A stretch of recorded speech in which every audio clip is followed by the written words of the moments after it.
Hi guys, how are you? So I 1 month back I bought the Note 20 Ultra. Now this is an exynos variant I bought because I am based in UK. So I have been using it for more than 1 month now, and in between I took the opportunity to go out and take some photos, videos during one of the non-lockdown phases here. So now the first thing that I can tell you that the camera is amazing. Now you can argue that whether a Pixel or an iPhone still images will be better than Note 20 Ultra. Now that's up to the user, it's subjective. But in terms of versatility, this is basically the most versatile camera I have ever used personally.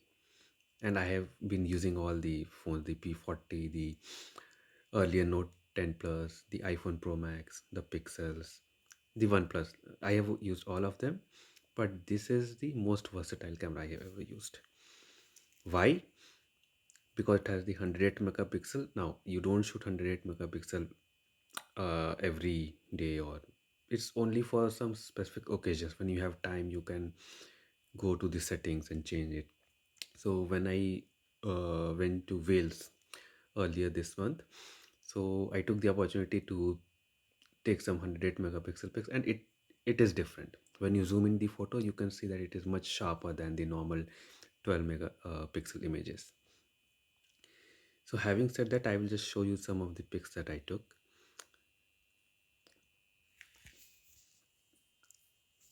So this is a normal image.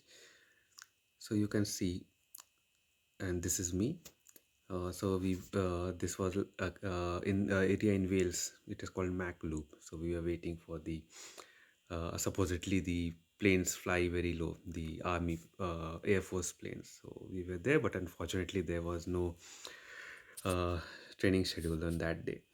But yeah, the area was amazing, and I took the opportunity to take all these pictures with the Note 20 Ultra. So you can see it takes some amazing pictures. So the ultra wide, now this was the sunset.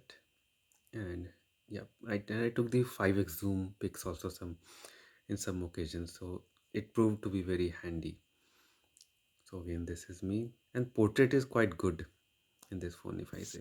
So you can see it has blurred the background. It's a gradual blur.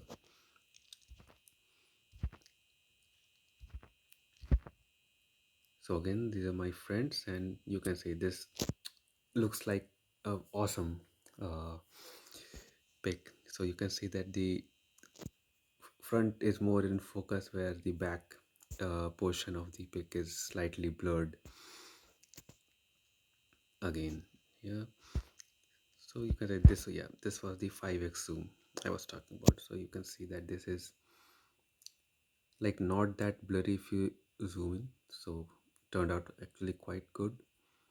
As example of a selfie. Now selfie camera is decent. I would not say it is like something like groundbreaking, but yeah, it will do the job.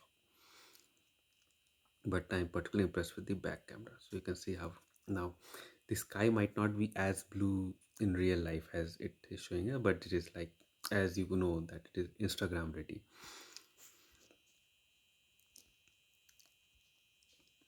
Again, you can see the portrait modes. Now this was the maximum zoom, 50x zoom. So yeah, you won't be using the 50x zoom. It is basically not useful. I just took it just to try things out. Now this was again the 5x zoom. Now 5x zoom is very impressive, and you can actually go close to the objects without uh, tampering the image quality too much. And here is the night mode shot. So again, some of the pics I took. So overall, I have been very impressed with the camera.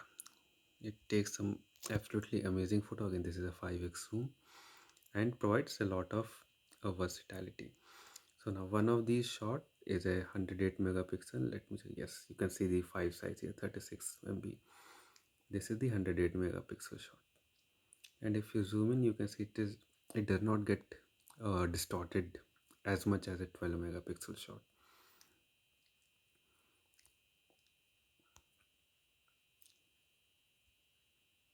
Yeah. So motion picture, Then again, this is a normal shot.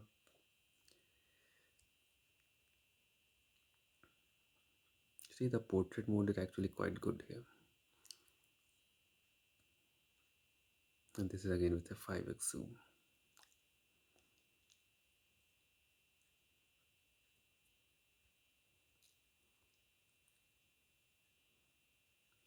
So you can see it takes some pretty good photo. So probably the one of the best camera setups I have used in a phone till now.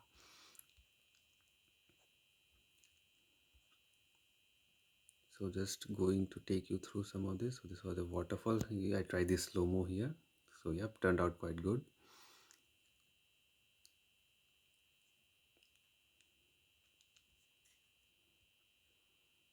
And this is a video I shot on the phone.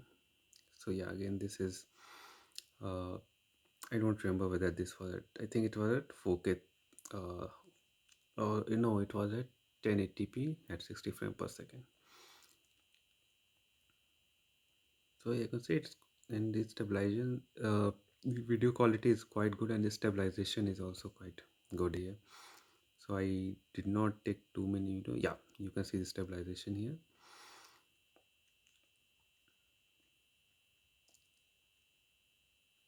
See, so pretty stable and good quality video.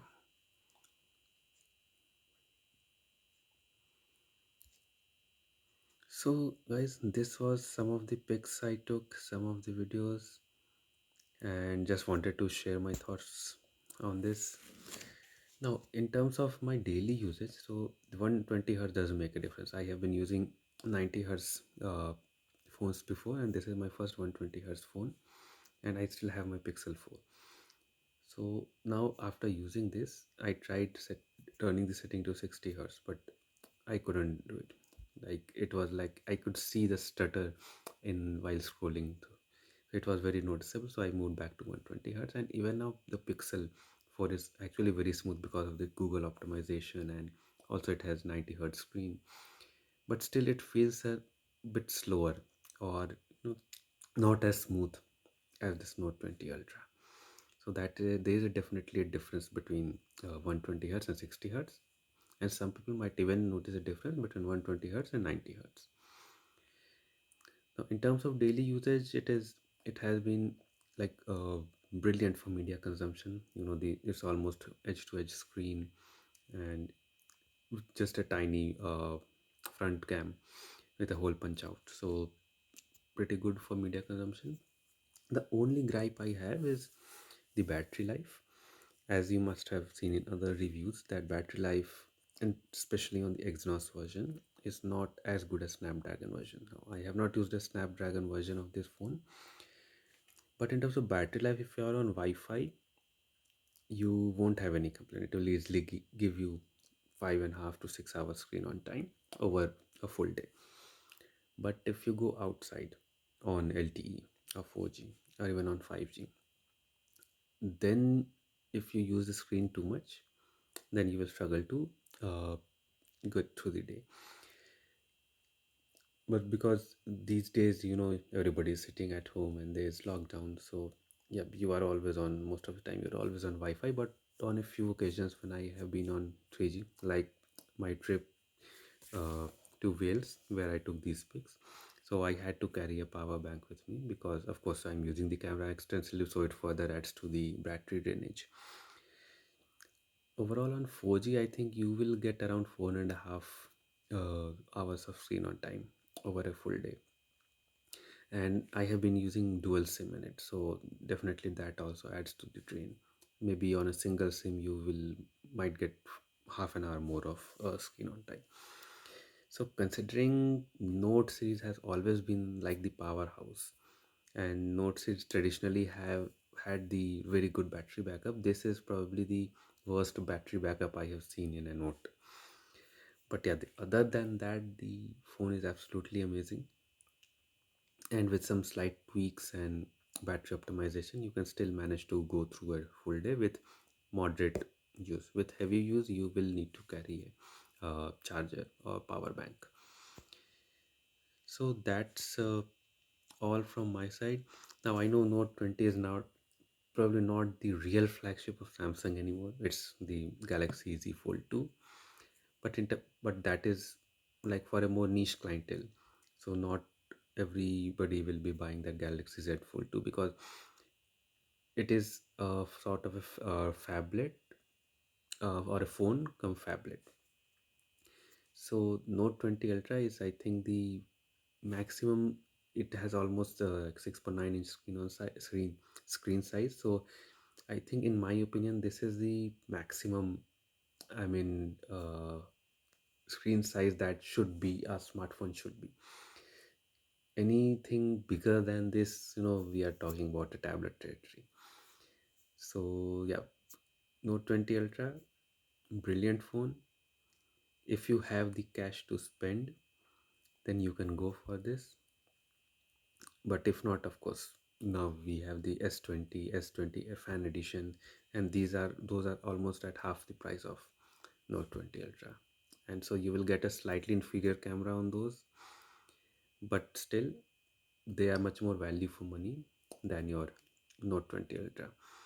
But of course, you won't get the S Pen.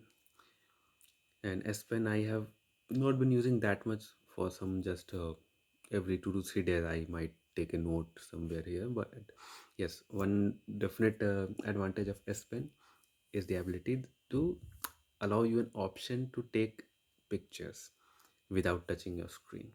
So it has come in handy when I am trying to take group selfies. So you don't need to do hand gymnastics because it's such a big phone. So there's also a danger that because of this hand gymnastic for taking a photo, you might lose grip. But the S Pen comes in handy there, and you can just click on the S Pen to take a pic, and you don't need to press anything on the screen. So that is my 1 month review. Or it's not a review as such. I'm not a professional YouTuber or something. I'm just like, I like to buy new phones, and just I have been trying to upload videos showing the my thoughts on the phones that I have been using. So this was my thought on the Note 20 Ultra. Let me know if you have the Note 20 Ultra. What do you think about the battery life, the overall experience? And please do subscribe. I know I'm not a professional YouTuber, but yeah, any subscription and likes will be much appreciated. Thank you.